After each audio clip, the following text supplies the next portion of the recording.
Hi everyone, Monica Jazik here from Real Property Investments, and we are here in Toronto with our wonderful Toronto specialist, Phil Garter. Not a huge flipper. Not a flipper, certainly not a flopper. No. But we're here in Toronto. We're here in one of these properties that our wonderful Toronto specialist, Phil, has identified, and it's a current work in progress. Yeah. And we're here to learn how to make money in Toronto. I think a lot of people think that's impossible. Yeah, I think so. Well, let's, what, do you want to go inside, take a peek? Well, I have a couple questions to ask Hit you, me. first of all. So, we've worked together for a long time. We've been on all the tertiary markets together. You've Done Durham, I've done Hamilton, I've done Barrie, yeah, done you're Kansas, not doing that done anymore. Tampa. I know. Remember we had to do in the U.S. We were All doing over the mass place. acquisitions. You were an awesome buyer, that's for sure. And then all of a sudden, I guess you got married, you relocated to Toronto, and Yep. you discovered this whole new world of wealth right in your backyard. That's it. And here we are on one of these amazing properties. You are adding to your portfolio. You're helping our investors buy in Toronto quite rapidly. Can you tell us what people can expect in terms of purchase price? Because a lot of people think Toronto's, yeah, I think it's $1 million expensive. plus. Yeah. So the market, the neighborhoods that we invest in are typically ranging from 700 to 850 on the high end for stuff that needs work. There are, for those that are interested in purchasing over $1 million, there are options that do still cash flow in the 1.1 to 1.4 range for a turnkey 4 units and up type of thing. But my personal usual model is semi-detached 2-story properties in and around the 700 to 850 ballpark. So we are at a semi-detached Yes. now, and this is a triplex as well? It will be, yeah. Okay, so what is it now when you got it? Actually, you know what? When we purchased, this was actively 3 units. Okay. Yeah, they were fully tenanted 2-bedroom units. So this one was, we had it vacant on closing, and it's more of a lipstick reno, if you will, just kind of freshening up the finishes. That's the it was best in pretty rough kind. shape. But you do conversions from duplex to triplex Yeah. as well. And is that kind of where the money is? I know it's all about creating deals. So if you bought it as a duplex and you operate as a duplex, you might not make the money. Yeah. But your team, your construction team, with your experience and your project management, you guys can get in there and actually create the multifamily unit. Yeah, and we often go from 1 to 2 or 2 that are maybe underutilized to, and sometimes we'll even leave them at 2. Right. There are a lot of spaces in these homes where, let's say, living room and dining room, for example, where tenants nowadays tenants never are using their dining room space in the property. So that typically is another spot, even if we're leaving it at 2 units, where we can convert into an additional bedroom type of space, right? Yeah. And then we end up renting out 4-bedroom property for in the $3,000 mark plus.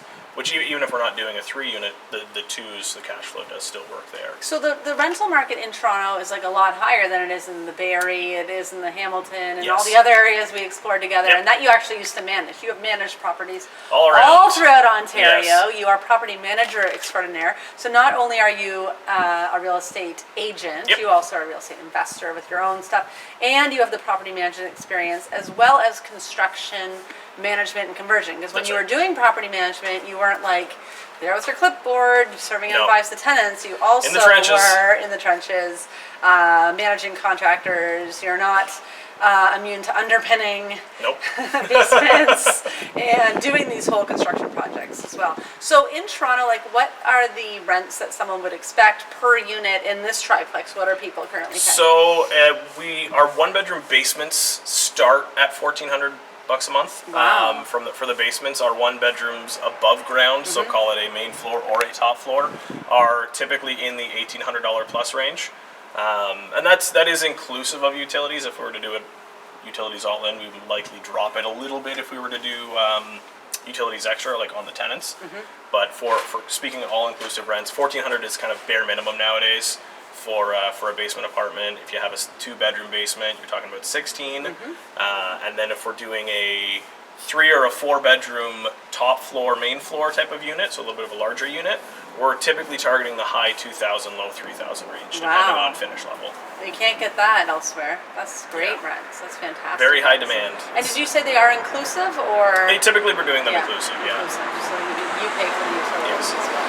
Excellent, excellent. So what is the average return on investment that people can achieve? So they're prepared, obviously under $1 million for most of these things. Then they have to put the money in for the renovation. Yeah, so you're typically capital in, including your down payment, your renovation, your double in transfer tax. Unfortunately, that's a real thing in Toronto. Typically, capital in starts at around 200 grand, goes maybe 250 on the high end, Right. and then you're getting your cash flows in a lot of these scenarios are going to be north of $1,000 a month. On your equity pay down as well is going to be in and around $1,000 to $1,500 a month, depending on size of your mortgage, and then we'll call 3 to 5% appreciation annually as well. Absolutely. And when people, how often, like if you're adding this forced appreciation to the house, is it more beneficial for the investor to immediately pull that out and refinance, or is it better, like how much of their capital can they recoup if they do that, and what would they expect in terms of cash flow at that standpoint? So I think some of the deals with more more fruit on them, if you will, have anywhere in the ballpark. I would say the best deals that we've done are pulling out 60% of the capital after renovation. A lot of these deals work, however, because the cash flows are so strong, work if you do want to leave the cash in the deal, depending on your mortgage financing situation at the time. But I would say you're usually safe to pull out at the very least your renovation will be break even if you're talking about refinancing. But in the best scenarios, upwards of 60% of your capital within the first year.